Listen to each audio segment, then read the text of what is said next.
না, বাংলাদেশের একটা বড় রাজনৈতিক দল হিসেবে তারেক রহমানের কাছে আমার প্রত্যাশা, আপনি বলেন, আমি জানি না আমার এই কথা ওনার কানে পৌঁছবে কিনা। কারণ আমাদের রাষ্ট্র কাঠামো এমন, শীর্ষস্থানে যারা যাবেন তাদের কাছে আর কথা পৌঁছে না, জনগণের আর্তনাদ আর যায় না। আমি জানি না আমার এই কথা যাবে। আমি তারেক সাহেবের কাছে আমার যে ইয়ে থাকবে, কথা থাকবে, উনি আমাদেরই প্রজন্মের মানুষ, হয়তো আমার বয়সের সিনিয়র উনি, এটা আমাদেরই প্রজন্মের মানুষ।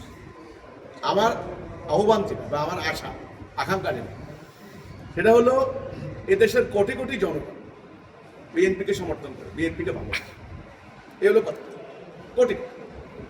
আচ্ছা, তাহলে একটা সুযোগ আছে ওনার হাতে। সুযোগটা হলো উনি একটা সিদ্ধান্ত নেবেন। সেই সিদ্ধান্তটা হলো বর্তমান বিদ্যমান ঔপনিবেশিক যুগে এর রাজনৈতিক অর্থনৈতিক বিচারিক ব্যবস্থা বাদ দিয়া আল্লাহ দেওয়া ডিভাইন গাইডেন্স, যেটা ঐশী জীবন বিধান, তাওহীদ ভিত্তিক একটা জীবন ব্যবস্থা উনি গ্রহণ করবেন, এটা ওনার প্রতি আমার আশা। এতে হলে কি হবে আমি বলি। এক নাম্বার, আল্লাহ এই জাতিকে সেভ করবেন, উনাকে ওনার ফ্যামিলিকে আল্লাহ সেভ করবেন। হ্যাঁ, দুই, পরকালে আল্লাহ জান্নাতের সর্বোচ্চ মর্যাদা মাকাম দান করবেন। এটা হলো আমার কথাটা।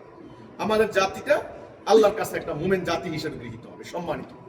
তারেক সাহেব তো নামাজ পড়েন, রোজা রাখেন, মুসলমানের সন্তান, হজ করতে যান।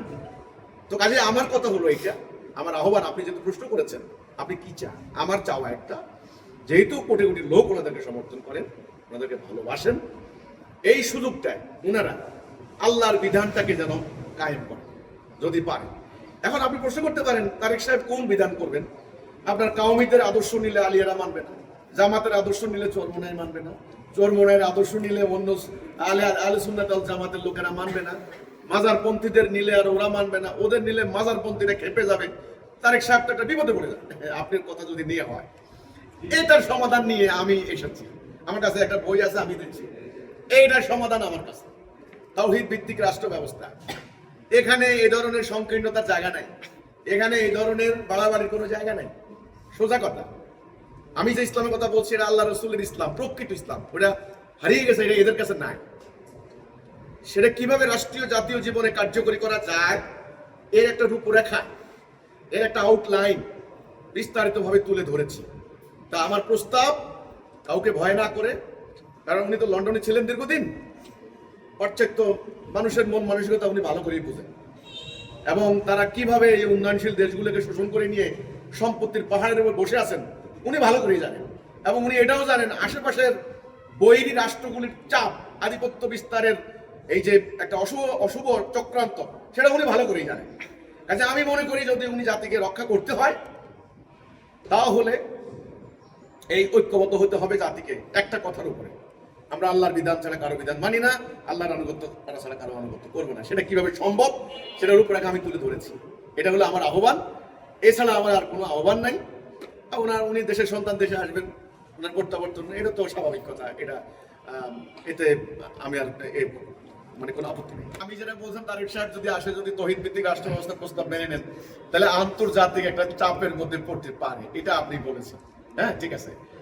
এটা আন্তর্জাতিক চাপ মোকাবেলা করবে কিভাবে? দেখেন, এখানেই তো কাফের আর মোমেনের পার্থক্য, এখানেই হলো শিরিক কুফর আর তাওহীদের পার্থক্য। রাসূলুল্লাহ যখন তাওহীদের ঘোষণা দিয়ে আল্লাহর উপর ভরসা করে মদিনা ভিত্তিক একটা রাষ্ট্র ব্যবস্থা কায়েম করলেন, তার পরবর্তীতে সেটার প্রভাবে হ্যাঁ অর্ধ দুনিয়াতে কিন্তু দিন প্রতিষ্ঠা হয়ে গেছে, মানে মানুষের মুক্তি এসেছে। তো আজকে যদি বাংলাদেশের এই ভূখণ্ডে আল্লাহ দেওয়া দিন প্রতিষ্ঠা হয়, আল্লাহ দেওয়া দিন কিন্তু মোল্লা মুন্সিদের এই বিকৃত ইসলাম না কিন্তু ভাই, এটা আমি কিন্তু বারবার বলে দিচ্ছি। আচ্ছা, যদি কায়েম হয়, সহজ সরল উদারনৈতিক ইসলামটা কায়েম হয়, আপনি বলছেন আন্তর্জাতিক চাপ, হ্যাঁ আন্তর্জাতিক চাপ তো আসবেই, আসতেই পারে, আবার নাও আসতে পারে। আপনারা এটা মনে করেন না। আন্তর্জাতিক সম্প্রদায় কি চায়? আন্তর্জাতিক সম্প্রদায় চায় উগ্রবাদকে ভয় পায়, জঙ্গিবাদকে ভয় পায়, সন্ত্রাসবাদকে ভয় পায়, নারীদের অধিকার নষ্ট করছে ধর্মের নামে, এগুলাকে ভয় পায়, মানুষের মানবাধিকার লঙ্ঘন করছে ধর্মের নামে, এটাকে ভয় পায়। আন্তর্জাতিক সম্প্রদায় যদি দেখে যে মানবাধিকার প্রতিষ্ঠিত হচ্ছে, এখানে আদালতে ন্যায় বিচার হচ্ছে, এখানে অভাব দারিদ্র দূর হয়ে গেছে, তাহলে আন্তর্জাতিক সম্প্রদায় কেন চাপ দেবে? কেন চাপ দেবে? আপনারা তো ধারণা উল্টা করছেন কেন? ইতিবাচক ধারণা করতে অসুবিধা কোথায়? আমাদের নিজেদের আদর্শটা এতটাই শক্তিশালী যে আমি আদর্শটা নিলেই সবাই আমাকে মেরে ফেলবে, না না।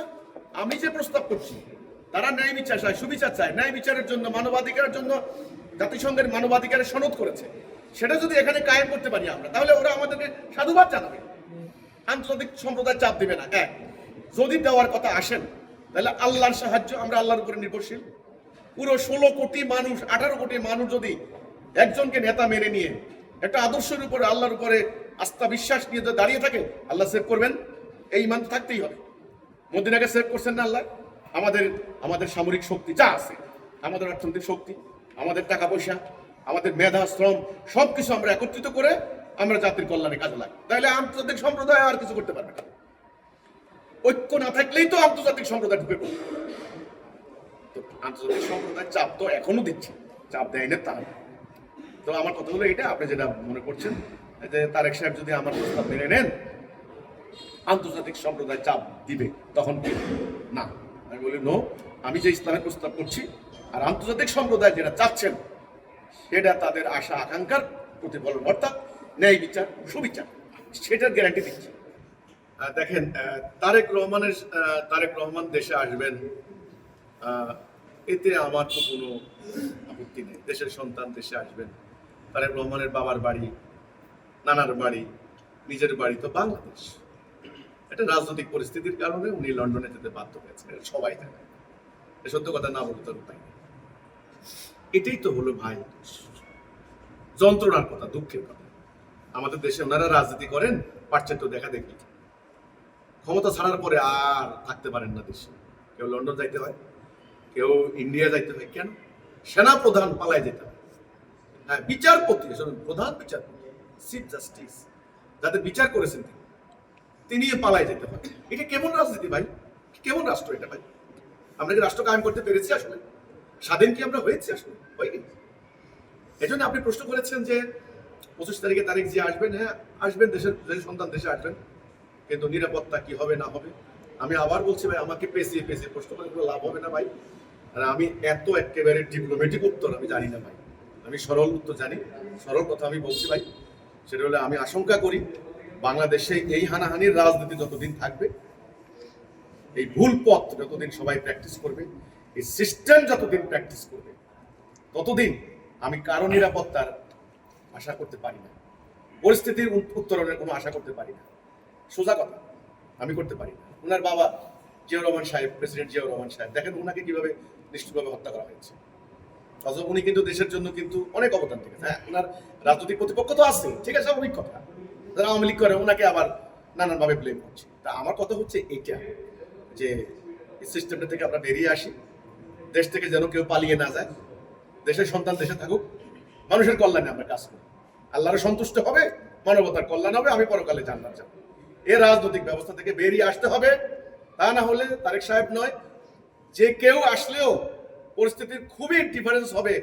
আমি আশা করতে পারি না, আসার কোনো কারণ দেখি না।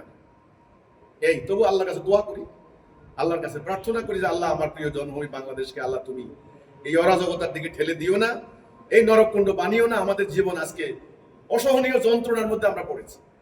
বা সোজা নেতা নেত্রীরা যেমন কষ্টে আছে, আমরাও কষ্টে আছি। আমরা এখান থেকে বের হইতে হবে, আল্লাহর দিন কায়েম করতে হবে।